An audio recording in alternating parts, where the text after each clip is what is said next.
जिसको सदगुरु नहीं मिले हैं वही गरीब है। दरिद्रता का मतलब ही है कि कितना हूं मिल जाए कमी रहे, वह दरिद्रता है।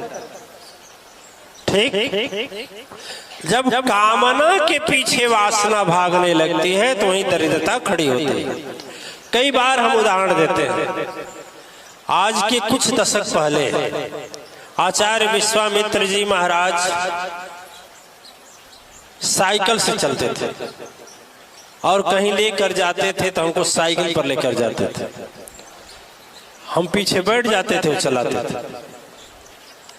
अब विश्वामित्र जी के पास 3 मंजिला बिल्डिंग बड़हलगंज में और 2 पहिया चलने का, 4 पहिया चलने की गाड़ी है। उनसे कभी बाहर ले जाकर पूछना कि आप इस समय सुखी थे कि उस समय सुखी थे? हाँ, क्या पूछिए, लाउड स्पीकर दीजिए।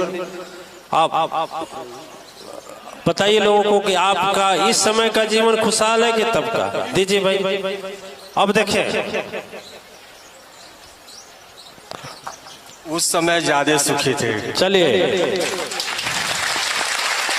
यदि सोचिए उस समय साइकिल थी, साइकिल ज्यादा से ज्यादा 1000 से 2000 में 3000 मिलती होगी ना, 1000।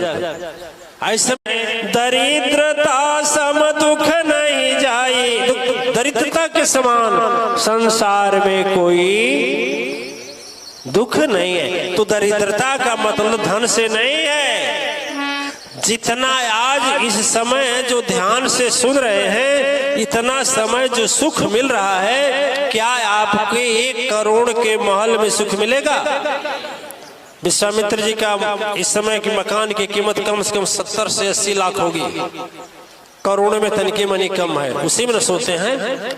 वो बोल रहे हैं कि नहीं सुख है। बोलिए, नहीं सुख है सोने वाले।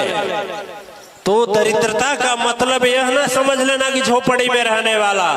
महल और झोपड़ी की बात नहीं होती है। बात होती है कि सदगुरु की वाणी का उसके अंदर असर कितना है, वह सदगुरु के अपना प्रीति प्रेम कितना लगा रखा है, परम शक्ति सत्ता को कितना अपना मान रखा है, उसमें सुख।